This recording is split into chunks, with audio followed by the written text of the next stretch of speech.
And welcome back to another edition of Official Word Sports. I'm Vince. I'm here with my co-host Stevie D.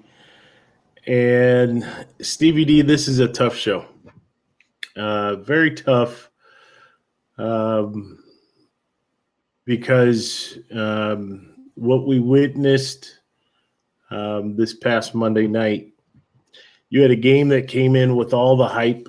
You had all the media, people around the league talking about this was setting up to be the biggest game of the year. Just so much on the line. You had a game with, two of the top young guns, if you will, in the league. And it started off like it was going to be one of those shootouts, right? It started off like it was going to live up to expectations. And then shortly thereafter, the start of the second drive for the Cincinnati Bengals, something happened that I have never seen before in my life. And many of us have not seen anything like that. And that's where just it was it was a 1 in a million, 1 in a billion type situation, where Bill safety Damar Hamlin was hit by T. Higgins. Just regular play, right? Higgins caught basically a drag and was coming across the field, turned up. Hamlin was there to make the tackle. Higgins was trying not to be tackled, right? Normal football play. That's all it was. It was solid contact, right? Regular football play. And Hamlin made the tackle and went to the ground. And when he did, still you didn't think anything of it. He popped right back up. And after popping back up instantly, he falls to the ground. And I think we've become so accustomed to concussions in this league, right? That when you saw him fall back, instantly you're thinking it was a concussion, especially it was a solid hit, a solid tackle, right? And you saw him go back, and you think of Tua, same field, right? Week 3 of the season, and so that's what you're thinking. And there's no way to put it. All hell broke loose, right? And again, something I've never seen. And Stevie D, when you watch the broadcast. And the broadcast is, for the most part, they're clueless, right? They have their spotters that are out there that kind of feed them in their ear to tell them what's going on. And you had Buck and Aikman, they were looking, but they didn't have any idea. And then the cameras started showing the players on the field. And the reaction from the players said everything you needed to hear, right? You saw Josh Allen like this. You saw Diggs had tears down his eyes. Tre'Davious White it was a wreck crying. Saran Neal was crying. All 53 guys were showing emotion. Spencer Brown, offensive tackle, was looking and it couldn't look, had to look away. And, it was almost like that helpless, which they were helpless. And you saw the medical staff immediately come out to the field. Clue number one was the camera was still on the medical staff and the players were still just lingering for a moment. And you could see the medical staff and they're waving, right? You saw a couple of guys yelling. Yes, feverishly, right, to calling for other folks and, what was going on. And it was at that point that the broadcast went to commercial, right? And then in my mind, I'm like, oh, that's not a concussion, right? Then I thought, oh, that could be, spinal, that could be paralysis. And then when they came back, right, they identified the broadcast I had. I re-identified the player, Damar Hamlin. And then they started showing replays of him falling, right? And when they showed the first replay, you see him stand there and just drop, right? Well, actually, if you look really closely, I'm sorry to interrupt.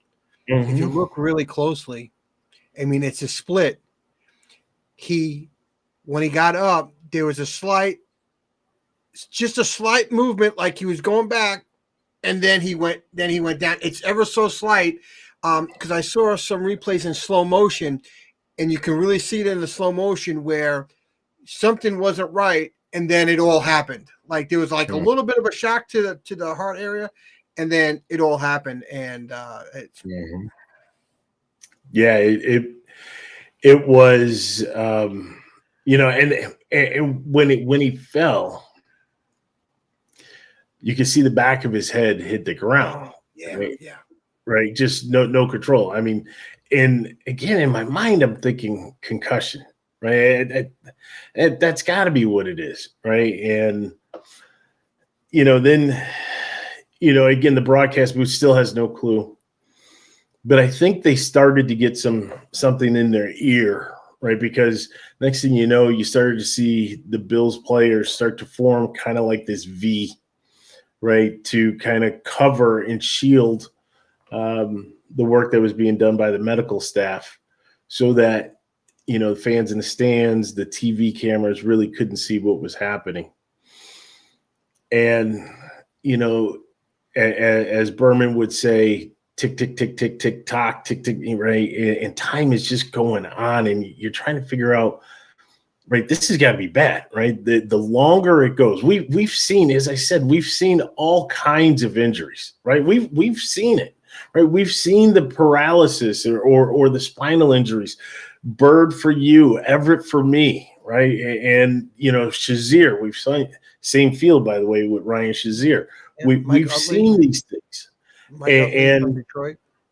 Utley from Detroit, that's right. And when you watch it, you see them working on the player, but it's different, right? It was just different. And I think it was after that second commercial, because again, the broadcast didn't know what to do. That second commercial, that's when you and I got on the phone, right? And we just started talking, and you're just transfixed, right? And we're trying to figure out what's going on. And I tuned into the local Buffalo affiliate because I wanted to hear what they were saying, figuring that I'd get more information out of them. And then that's when you just heard what you never imagined that you would hear. And that's that CPR was being performed on the field. You could never imagine that something like that actually would take place. And the information was limited. And then we started to get more information, but you and I were talking, and it's like, why is it taking so long if they're doing the CPR? And, you're counting in your mind, right? This happened at 8:55, and, now it's 9:10, now it's 9:20. And, it just unfathomable, right? What happened? And, you think, all kinds of thoughts, right? It starts with, you're just hoping that upon anything that all of a sudden this guy just jumps up, right, and says, okay, I'm good. I'm looking. My thought was, when most players, when they think they just put up their hand or their fist, right? You're trying to look through. Is he going to give a fist bump that everything's okay? And but to me, it went back to the players' faces, It said everything I needed to know what was going on there, whether they told me CPR or not, because you don't get those reactions from any professional athlete. Well, one, we've never really seen that. In my generation, you've never seen anything. I think there was a player in 1971 that died on the field, but that was a different type of he had a clogged artery or something, and he went did. down, right? And so, and actually, he died on the sideline. Like, not that it's any different, right? He was running back, and then that's when he fell out on the sideline. Again, not that it's any different. Please understand, and I'm not diminishing, the two, but one's just a little different, right? It was just bang bang, and there it is, right? When I saw Josh Allen go like this, my emotion was like, okay, this is really something.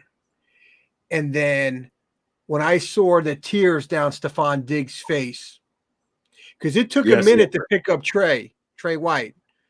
Hold on 1 second. Very true, Amber. And yes, we're going to touch on Cincinnati and what they did. Yeah.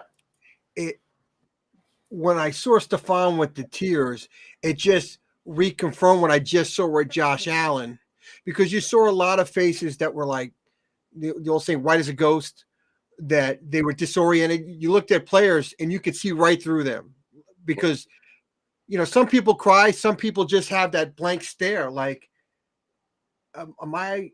is this really happening here? Right. And so you're trying to, but that's when, man, for me and Rich was next to me watching the game. And that's when it went real dark, real soon. And then, we were watching the replay, like you were saying, we were watching the replay, and you're trying to figure out what happened on the hit that would have caused it. Right.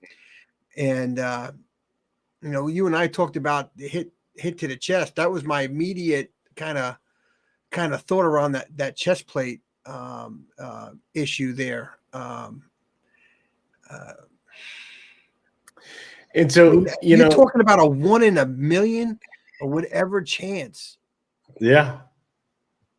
And Stevie D, one of the things that it really didn't need to be said between us, right? But we agreed that we weren't going to try to capitalize on social media clickbait type, give me a like, right? Give me a share. I don't need that. I'm not going to capitalize on the misfortune and what's happening to a young man, regardless if he's Buffalo Bills, Cincinnati Bengals, New York Jets, no matter who he is, not going to do it, right? I was very disappointed to see folks, right? There to me, there's a time and a place. That was neither the time nor the place. But the rallying cry that went around and we'll start in Amber, mentioned it here, right? From how much of a class act Cincinnati was, the fans there and the people in the city, definitely class act. It was so quiet in that stadium, right? It was just so quiet, and everybody praying, crying in the stands, right? And it was so heavy, right? It was just so heavy what was going on there. But at the end of the day, I do have to take umbrage with some things that happen, right? We don't know for sure, but I think we can surmise based on the events, right? So you saw Zach Taylor come over to the sideline with Sean McDermott, right? There were calls that were being made by the referees and, to the league. And then all of a sudden you hear the NFL come out and, you always come out a day later. When they say a day late, dollar short, right? I don't believe Troy Vincent. I really haven't heard much from Roger Goodell. I don't believe the NFL. Don't believe Roger Goodell. I can't stand Roger Goodell. And I think they found themselves in an oblique moment, right? And they didn't know what to do. But it was true leaders like Zach Taylor and Sean McDermott that knew what to do, right? Sean, it came out through the press conference of Zach Taylor. Sean McDermott said, I can't lead my men. I can't coach. I need to be at the hospital with my player, right? That's a leader. That's a man. And at that moment, the game was over. At that moment, absolutely. the game was over. Absolutely. Right. That situation was much bigger than to play the remaining, you had 5 minutes to go in the game or so, or in the first quarter or so. So there was no need to play the additional 50 minutes. He needed to be there. Just like Stefon Diggs jumped into an Uber and got to the hospital because he needed to be there. The mother and father jumped into the ambulance because they needed to be there. That was more important than to play a game, right? A game we love, a game we talk about, a game we have talked about since, the beginning of last year, and really for the last 5-6 years that we've done this podcast. We love football. But at a certain point in time, we understand that it is still just a game, and that had to stop. That's all it is. It's just a game. The NFL could have made any decision on the side of it just being a game and saying, you know what, we're going to think about this for the next 12 hours. That's fine, right? They could have come out with a statement at 10 a.m. saying, this is how we're going to handle it. Yet you have Aikman and Buck getting, in their ear from the spotters or from whoever saying, hey, they're saying that you need to warm up with, we're going to give it about 5 minutes. That's NFL. That's the NFL saying that the show must go on. But no, the show doesn't always have to go on, right? And it wasn't until the Zach Taylors, and it wasn't until the Sean McDermotts, and it wasn't until the captains from the team who then relayed it. And I'm sure the referees and the linesmen knew the gravity of the situation where they said, no, right? I'll leave it up to you guys, but, I don't think we can go on. And that's when you started to see the NFL backtrack a little bit, right? Then they were like, okay, send the guys off to the locker room, right? Go away, go in there for 20 minutes. Well, we already knew at that point that we knew before that the game was over. It was over. And then for Troy Vincent to come out as the mouthpiece of Roger Goodell, I'm disappointed in Troy Vincent. I really am. And I've been disappointed in Vincent for, a couple of years now, to be honest with you. But for him to come out and say, oh, no, we understood. And, you didn't, right? It wasn't until after the fact that then that's when that the Kansas City Chiefs of the world, the Baltimore Ravens of the world, the Pittsburgh Steelers of the world, the New England Patriots of the world, right? All these AFC teams that were in the hunt or that are in the hunt were being made aware, hey, I'm sure you're watching, or you sure you heard, we have to figure this out. They had their conference call, what do we do? And everybody probably said, I don't care about this game that's being played right now. We'll figure it out tomorrow, right? It doesn't matter about seeding. We're going to have to talk to the Pagulas, right? We're going to have to talk to the Browns. We're going to have to figure out how we're going to do this, right? But right now, what's most important is that this young man survives. And then all of a sudden, Roger and Vince, oh yeah, that's a good point. That's going to be our statement. No, that was already made. And I'm just disappointed that you said something that you heard Brian Cashman, baseball general manager for the Yankees. But it's not just him. And you said that he referenced players as assets. Reference players as assets. And they're dehumanizing players as robots or whatever you want to call it. But he used the word assets. And when you refer to players as assets, then you don't hold them in regard for anything. It's all about the win and loss. That's all I care about. That's right. And players have said this, right? Players have said that exact thing, right? And they've talked about it, and it's not funny, but you hear these guys, they talk about, they do a comparison of the draft to slavery, right? Now remember, not to go there, but let's go there for a second. If you remember back during slavery, right, blacks were not considered as people, they were considered property, right? And now, and then when they were being auctioned off or they were being sold off, they were stepping on a stage and they were, looking how big their hands were, right? How big their feet were, the size of the calves, the size of the thighs. Does this remind you of anything? The size of the chest, right? Combine? The biceps. What's that? The combine? Exactly. Exactly. Right. And that's what they compared it to. And, there's other statements that show that say that the owners in the league don't look at us as humans. They look at us as property and as an asset, right? To your point, dehumanizing the player. Well, that mentality carries and it comes out, right? I always laugh sometimes when people say something and then they'll say, "Oh, I was drunk when I said it." Right? Well, no, you were going to say it. You wanted to say it. You just didn't have control, right? Those inhibitions were gone because of the alcohol. But that was truly what's in you, right? In a situation like this, right? It really is in your mind that, to your point, dehumanized the players. They are assets, right? And so when you have that, you don't think about life. You don't think about the gravity of the situation. You're not thinking about the fact that a man nearly died and actually did die for a minute, but was revived, right? You're not thinking about that.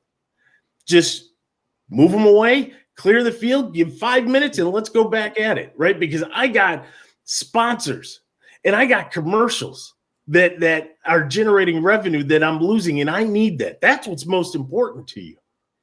And that's disgusting. That is flat out disgusting. If we can rewind here for a second when we were talking about the timeline, and this goes to show you truly that the game was postponed, is because once they made a closed announcement in the tunnel, you saw the event staff for each team go and pick up the belongings on the sideline. Yeah. That's when you knew the game was canceled. If the game was truly canceled 25, 30 minutes earlier, when everybody was off the field, the equipment staff would have went and grabbed their stuff at that moment in time. That's how you knew the game wasn't canceled. And they were trying to figure it out. Because at the end of the day, what's disappointing, we can say Troy Vincent, whatever, the buck stops with Roger Goodell, in that I'm sure he was watching the game.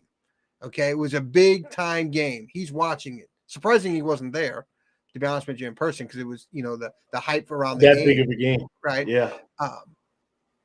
But the first thought should have been mine. This game's done tonight, right? It should have been. I don't care what the other owners say. This game is done tonight. Like, you got to have common decency, and that's where you're putting your own self in front of others, right? That the NFL, the shield is above everything else, and that's the sickening part about it. That it wasn't decided right away that this game cannot be played. It can't for many reasons why it can't. For Damar, most importantly, right? All the focus needed to be on him, and his teammates needed to be with Damar in the hospital with his parents to give them support, because there's going to be times where they're going to be standing alone in an ER in a foreign city without any family members. And what's the biggest lift is the players, because they are a family. Whether, the DB room or the offensive line room, it's all one family. And his parents needed them as a support person.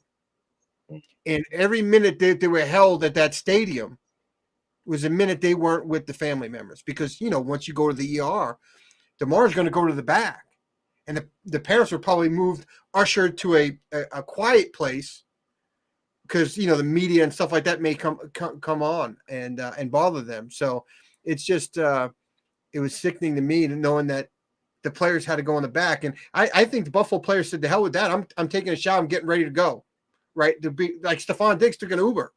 Like he wasn't waiting for anything. He wasn't waiting for a bus, right? He knew where he needed to be, and he was going to get there no matter what. And he wasn't going to, But I will tell you, and where I was going to segue is, let's talk about what's good, right? It's a very difficult and tough situation. What's good was hearing and actually seeing the video of Stephon Diggs get out of the Uber, go to the hospital. He actually had to get some help to get into the hospital. I'm Stephon Diggs. See, Stephon, if you would put up a little bit more yards and a few more touchdowns, maybe the cop would have known who you were. I'm just saying, but neither here nor there. He needed that reporter to get him in, right? But once he got in there, he was showing love to the family. Good, but and before I go to other good, I don't criticize those that didn't go either, right? what do you do, right? You're emotional, your biggest thing though is that a lot of guys have families, right? And a lot of those families weren't traveling to Cincinnati, right? And it's one of these things where, yes, Damar is your Buffalo Bills family, but you have a wife and you have kids, right? You want to hug them, you want to hold them, you want to let them know you're okay. You can grieve remotely. So there were some guys that stayed, some Bills brass that stayed, and that awesome because the family needed them, right? The guys that went home, they were with their families. It's not that they weren't thinking about Damar, not that they weren't praying for Damar, right? So you had that. But other good out of there. And again, from Amber, which she put in there, I do want to start. I always laud Bills Mafia. I do. Bills Mafia right behind me. All about it. But kudos goes out to the Cincinnati Bengal fans. The way they handled it in the stadium. And then outside of the stadium, you saw candlelight vigils that were going on, and just the outpouring of support to Damar, his family, the Buffalo Bills as an organization.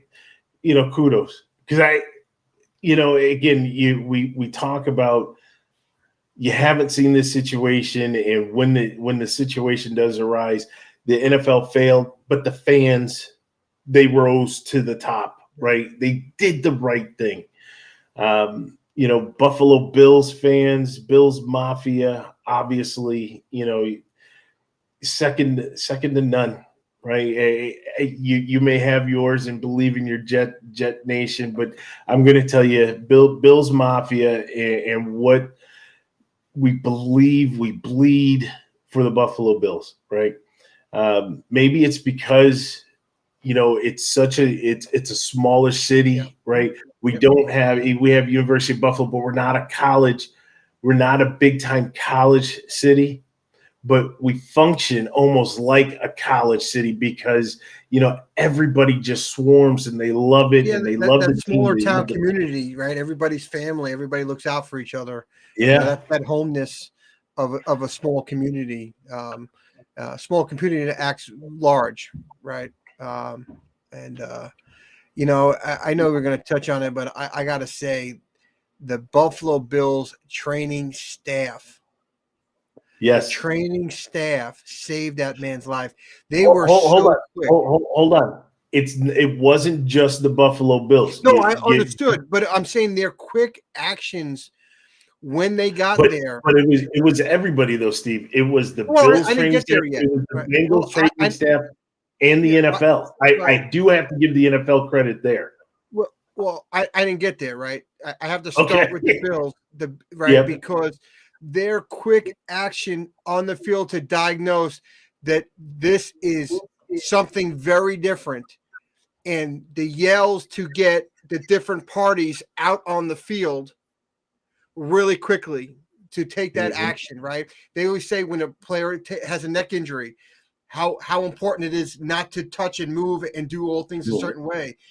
That Bills training staff recognized that very quickly, right? And got the right personnel that can treat this really quickly and stabilize is, if I guess, is the best word I could use to get him ready for transport, because I'm not a medical expert, but I thought at some point you have to stabilize an individual before they can move in an ambulance.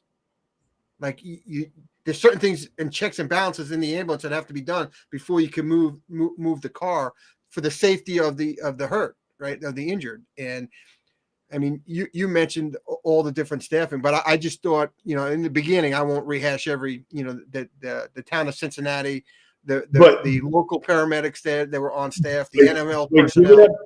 Give it up to the NFL this time, right? I mean, we come down hard on the NFL. We really do, right? The whole concussion thing is with the NFL and the spotters and everything else. We come down hard on them. This time, they pass with flying colors, right? A+ is across the board. So I wasn't sure, and I apologize. I wasn't sure if you were going to go there with them, but I wanted to make sure that we call that out, because again, we're talking about what's good, right?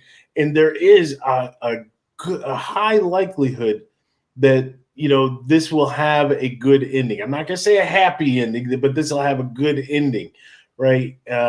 And so for that, in order to get to that place, to your point, the Buffalo Bills medical staff, right?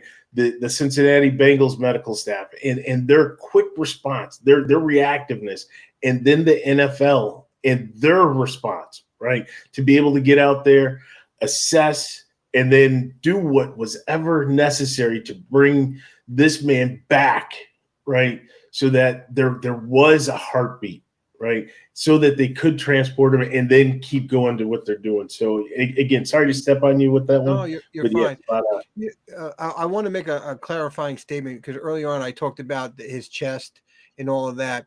It was not until later I thought about the chest. The first thing that I really thought about that came to my head was Hank Gathers.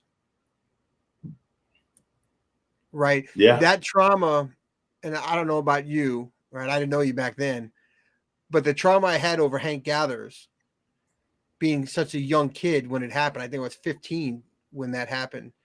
As a 15-year-old, I couldn't believe what I witnessed and what I saw with Hank. And that's what I felt. Interesting point, though. That trauma came back to me when that happened to Damar. Interesting point with Hank Gathers. Never forget it, right? I didn't see it live, but I remember it like it was yesterday. But what I did not realize, they didn't have the defibrillator. They didn't have the medical staff there, right? You're talking, no disrespect to Loyola Marymount, right? No disrespect there. But the gymnasium was like as big as a high school gymnasium, right? They played in a small gymnasium, and they were not equipped. Plus, we're talking about, what was that? 30-something years ago, 32 years ago. Okay. So when that happened, nobody expected that, right? I'm not making excuses, but they didn't have the technology, they didn't have the knowledge. But I don't think anything really. I don't know if a lot of sporting venues back then had that equipment. Exactly. Right. Exactly. And now it's standard operating procedure for every arena to have something on staff, and ambulances on staff to be ready to go. So we evolve over time. Yeah, they get better and better each time. So yeah, definitely there. I want to say, and don't want to make this a kudos show, but a lot of people have played a role over the last 48, 72 hours, right? Since this all happened, a lot of people have played a big role. I give ultimate kudos to Anthony Booger McFarland.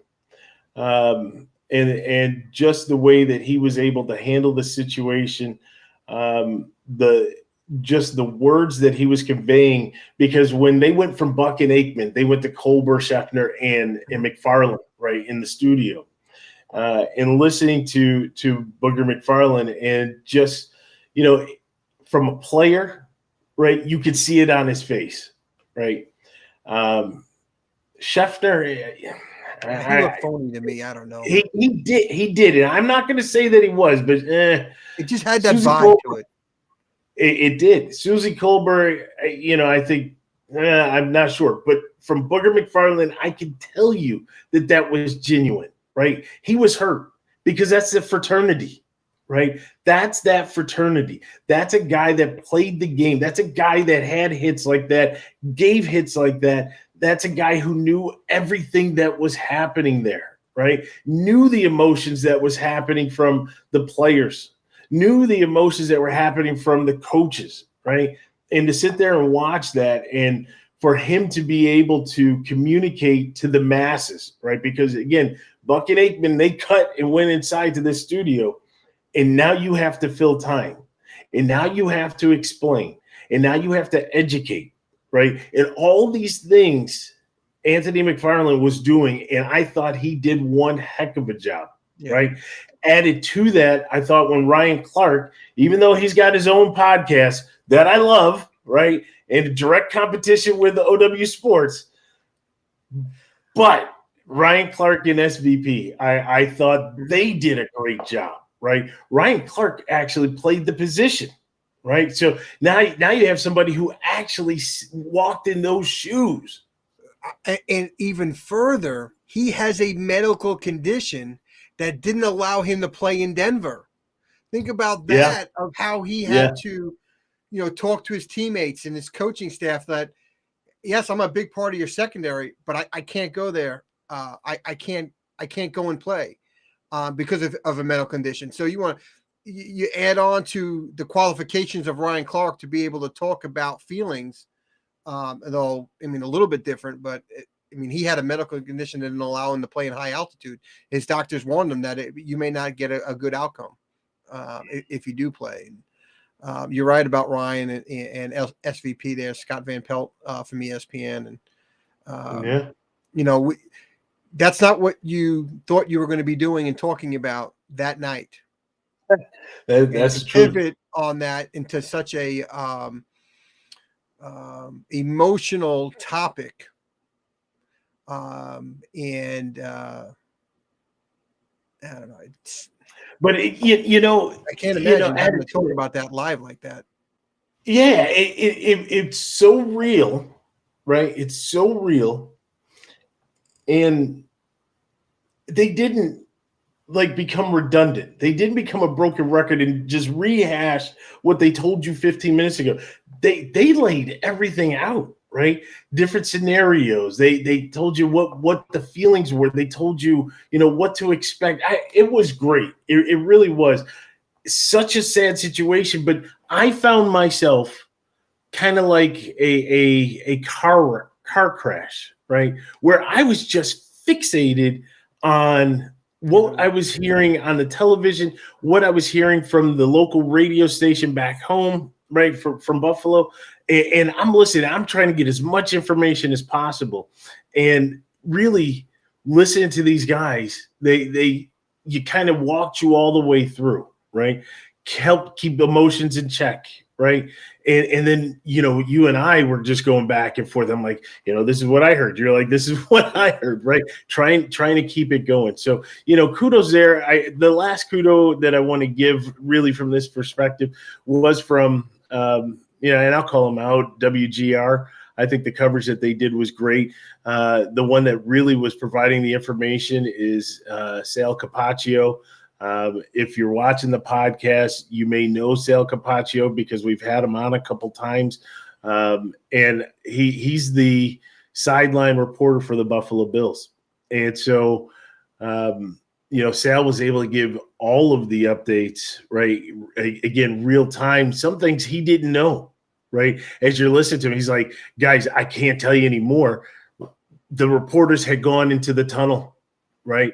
And they were trying to get information, and so here what's going on. And Sal's like, I saw so and such, and so you're getting all of that. That's how we knew where calls were being made to the league, right? And then the studio would come in late, but then Sal was like, all right, they just told us to get out of here, right? And so then you knew other things were happening, and just the flow there. So Steve, I said that was the last one, but this one is of mixed emotions, right?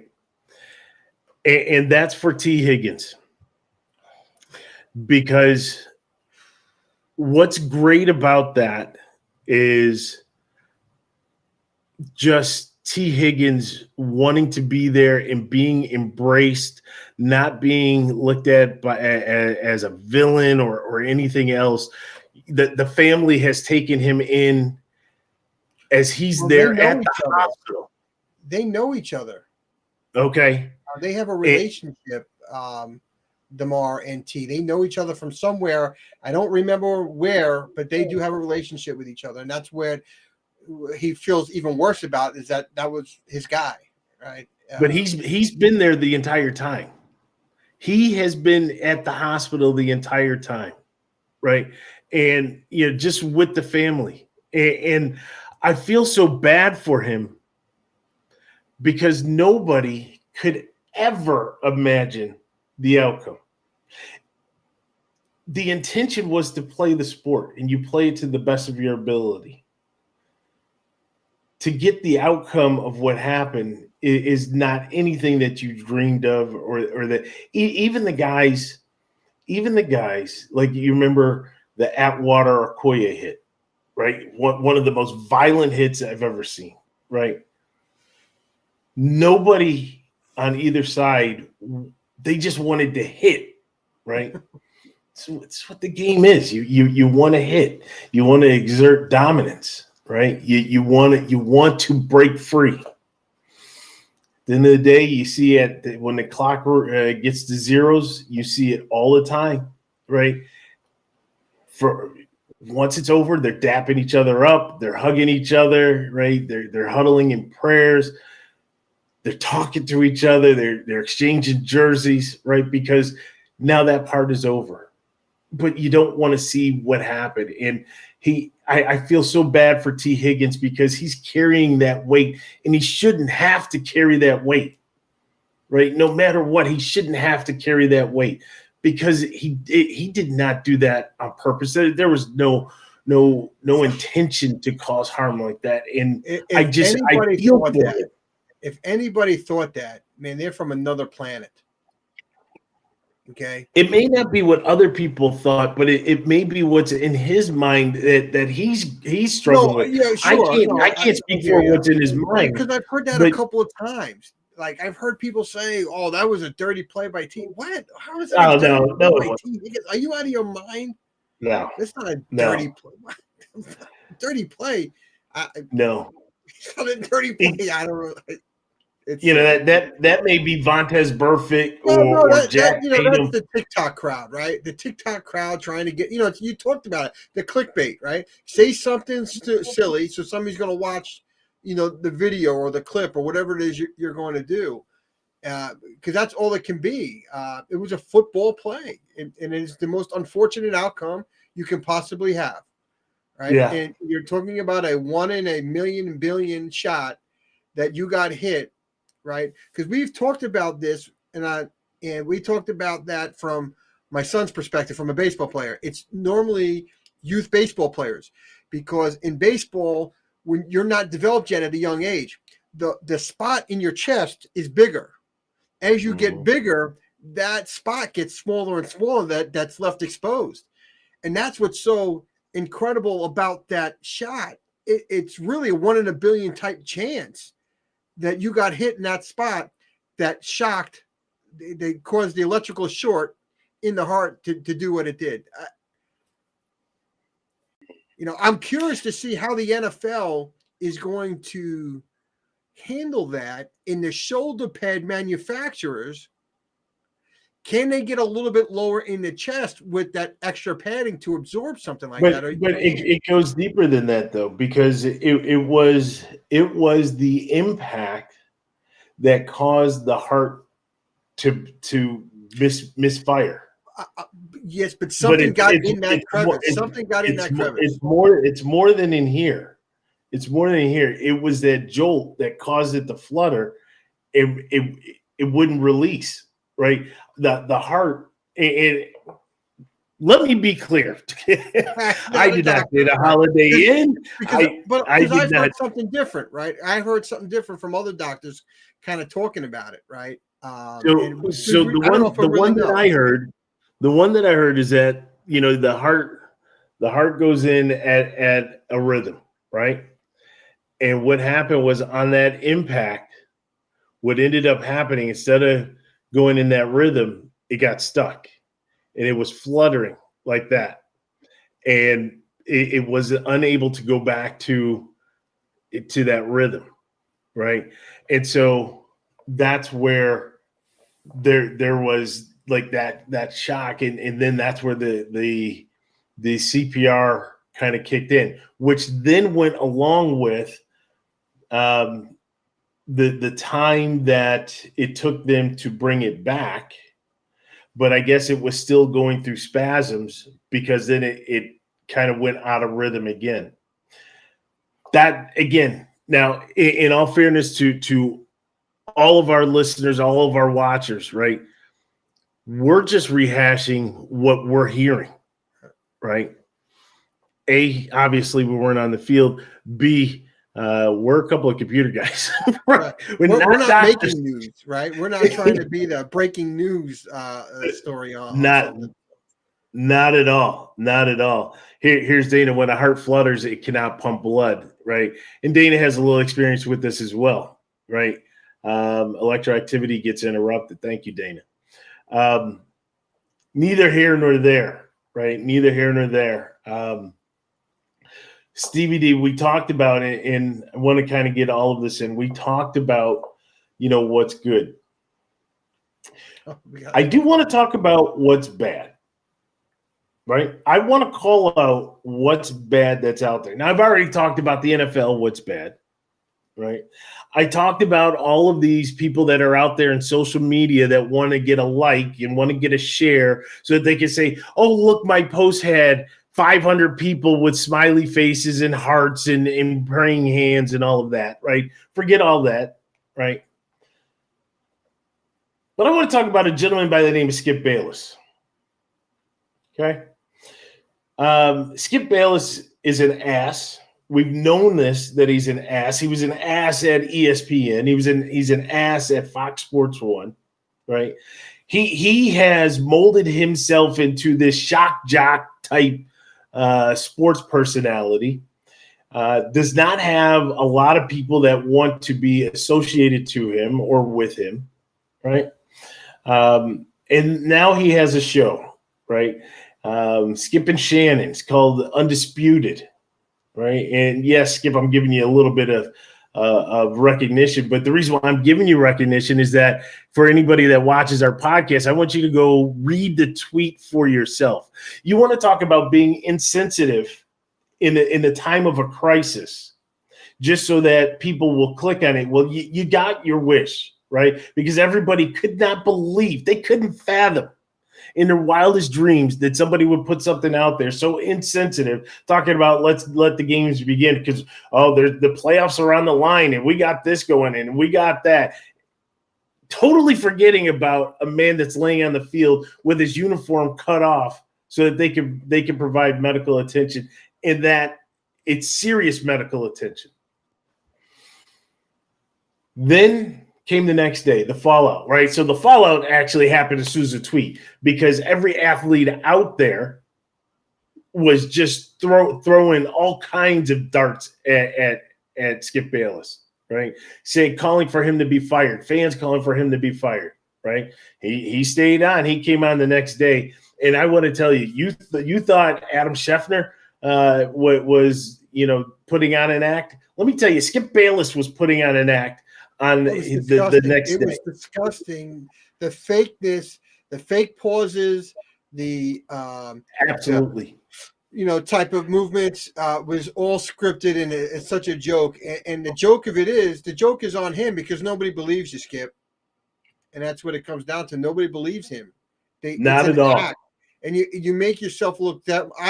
When I watched it on video, I didn't watch it live, but when I watched the video of it, nothing in any of this is comical, right? I thought his apology was comical, that if he thought anybody would think he was sincere, like, yes, that's an awful acting job. Yes. It was an awful acting job. Nothing about it was right. the Fox Sports people must have been beside themselves saying, I can't believe this is what we're putting on the air because this looks so bad. You know, they had Colin and they're like, what were you thinking with that? You need to atone for that. Well, that was his way for atoning. He never apologized. He never apologized in that statement. He only apologized, Stevie D, after the show, which, by the way, Shannon Sharp, I have not confirmed this, but Shannon Sharp wasn't on that show that next day. He was not. He was not. I think that was his way of boycotting, but his boycott spoke volumes. Well, when you watch today's show from earlier today and you watch that clip, Shannon went into the reasons why he wasn't on, and he started at the NFL as a fraternity, right? And I felt for every one of those players on that field, and I was distraught of what I saw and what my fellow fraternity brothers are going through right now. And then he addressed the tweet, right? He addressed that on his opening monologue. He addressed that first portion I talked about, and then he went in to talk about saying that I'm going to ask Skip to take down that tweet. And he said something else about the tweet, and then in Skip fashion says, I got to call a timeout. And he starts saying something, and then Shannon just went off. I can't even get through my monologue without you interrupting. I don't need you to talk. This is my time. I am talking. And, I'm going to miss some of the words and the verbiage that he said. But that video is out everywhere. If you're a TikTok person, you cannot not run into it on TikTok. It's everywhere. And the passion that Shannon, see, to me, Skip looks at this as ratings. That's what Skip looks at it as, right? This is ratings. I'm going to cause something with Shannon that's going to bring TikTok videos and Instagram posts and tweets and all this stuff, and it's going to be great, right? Because any publicity is good publicity, even bad publicity, right? Is the saying. And this was not something that Shannon wants to be part of. He doesn't want to be part of having an argument on TV over this. He doesn't. And now Skip just put him in this position where he's got a battle with his co-host. I tell you, I hate Skip Bayless.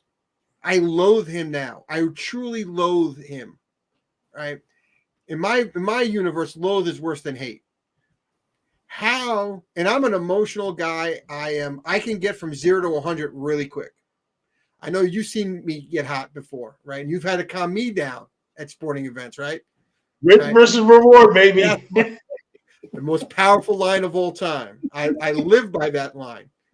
I don't know how Shannon did not leave the desk and just grab him.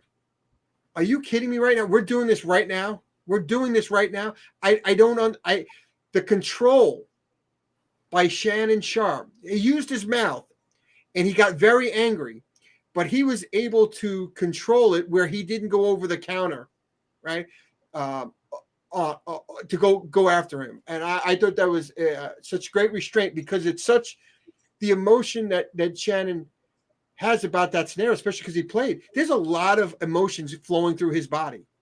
Tons of emotions flowing through his body. And you got that clown interrupting when he didn't. There's no need for you to open your mouth to say timeout. I'm not deleting the tweet. That's what he said. I'm not taking down the tweet. Okay, you don't want to. But why apologize?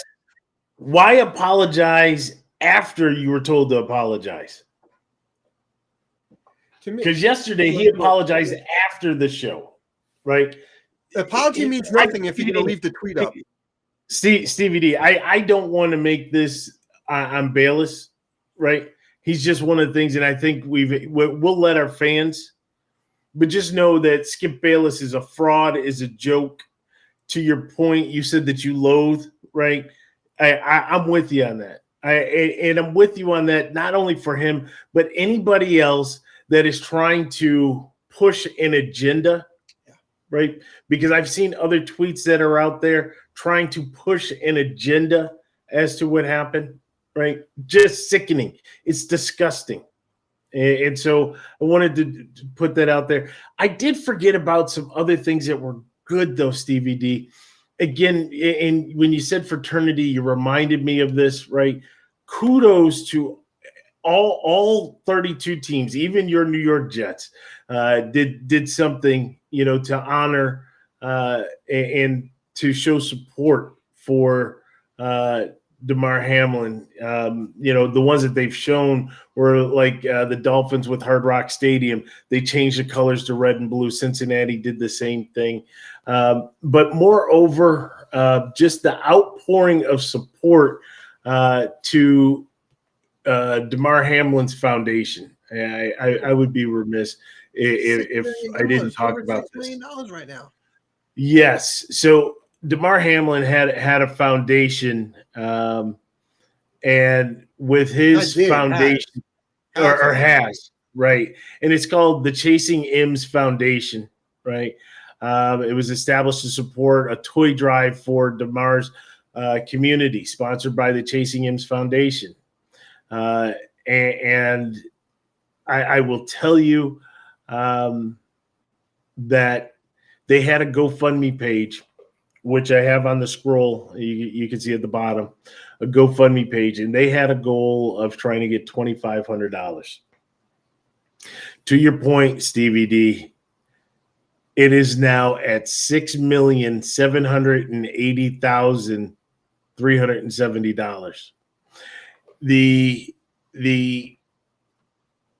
Bills Mafia has always been big in doing some level of a donation for different charities. We did it or different foundations. We did it for Andy Dalton when the Bengals clinched a win and we were able to go to the playoffs. We've done it for Josh Allen. We've done it for Lamar Jackson. We just do it, right? That's what we do.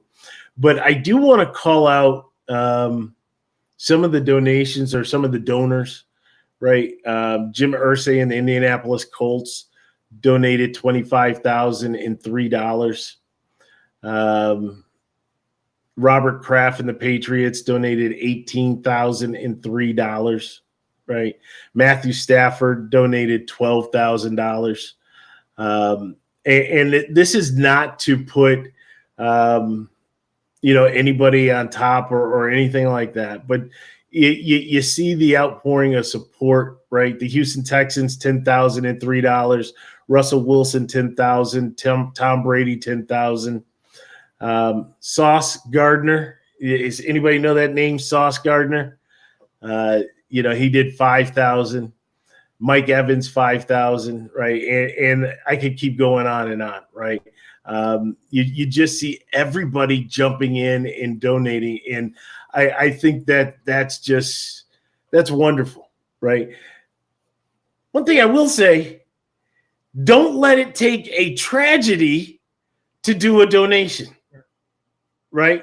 I think it's great, and on that list coming up, we're going to talk after. Will be OW Sports. We're going to do that. We've done it for other things, and I think we could do it for this one. So we'll put something up there.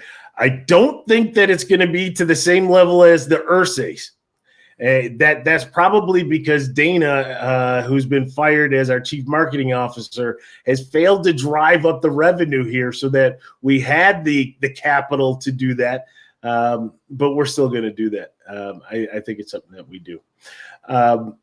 Stevie D, we've talked a lot about what happened. There's so much more to talk about, but just like you had mentioned, you didn't know if you were in the right state, right?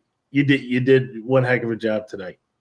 But I don't want to belabor it, right? Now all I want to see are just the positive updates, right? Like we heard that he's only requiring 50% of the ventilator instead of the 100%. I want to hear things like that. right? I want to hear that, slowly but surely, there's steadiness to the beating of the heart. I want to hear that they're taking the ice and kind of warming him up now, right? I want to hear that he's being flipped over, right? These are all the positive signs, and family members have been coming out, but that's all I want to hear now, right? I don't want to see the video. If you're sharing the video, you're sick. I'm just going to put it out there now. You're sick, right? This is not faces of death or fatal, whatever, final destination. This isn't that, right? So send pictures of the foundation, right? Do things like that. Do something positive. And so that's where we are now, right? CBD, again, we'll talk after, but I think that now we're in the mode where, we can go back to our social media, but the positive social media, right? Things are good, thumbs up, right?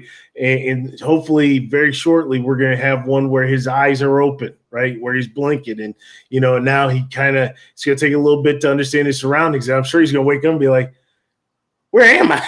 Right. But I want to hear that, right? I want him to look around and be like, hey, Mom, but where am I? Right. And then for all of that, and for him to hear that he's walking around in the hospital, for him probably to have a press conference at the hospital, for him to go back home to Buffalo, right? Those are all the things I want to hear, right? I want to hear that his brain is still good. I want to hear that this young man is going to be able to continue his life and live a long life, right? And so now I think we're at the point where we can do that, right? And that's just my mind where I was thinking of that. Again, I don't like to be anybody to participate in somebody else's unfortunate situation. So, but I appreciate you, brother. I do, because I wanted to do this. I know it was all about the Bills, but it was more than the Bills, right? And really about Damar more than anything, right? I mean, yeah, it's sure therapeutic to talk about your feelings, right? I think that's part of the healing process for everybody, is to talk about it. You hold it in, it's never good. So it is good to talk about it, and your feelings. We talked about our feelings, at the moment it happened, and it's important to talk about that. And now, all the energy is obviously it's been focused on for Damar to get healthy, right? And just continue to pray for that young man. And everybody's doing good, so all the positive prayer, it's working, right? Just keep that momentum going, and every day, hopefully, we just get a little bit better news every day. Just give me a little bit better every day. Right. Absolutely right. So what we are going to do on our website, we're going to make sure that the link for the GoFundMe is there. Put that out in our social media. Well, actually, I'm not in charge of social media. We do have a key integral part of OW Sports who seems to have taken social media by storm. So I will ask him if he can make sure that link is out there, whether it be on our Twitter or on our Instagram. Please, if you have the opportunity, start the year off right. And, this is a worthy opportunity. So, we ask that you do that. But that's it, right? We'll be back on. I think we're going to be back on our regular cadence. Again, life has been playing with us, DVD, whether it be health or whether it be other activities. It has kind of thrown us out of kilter, right? Our normal time slot of 8 p.m. Eastern really has been kind of out of whack on Wednesdays. And so we do thank all of those who were able to join us, always the Terrys, the Danas, the Amber, the Jay, we thank you. And anybody else who was able to watch us live during this broadcast, we thank you. And for those who will catch us on the replay, I guess we're syndicated, so you'll be able to watch us right on the streams that'll be posted on Facebook or on YouTube. But we do thank you. And I think with that, Stevie D, we're going to go ahead and close this out. So for my co-host, Stevie D, I'm Vince. Prayers to Damar Hamlin. We'll talk to you soon.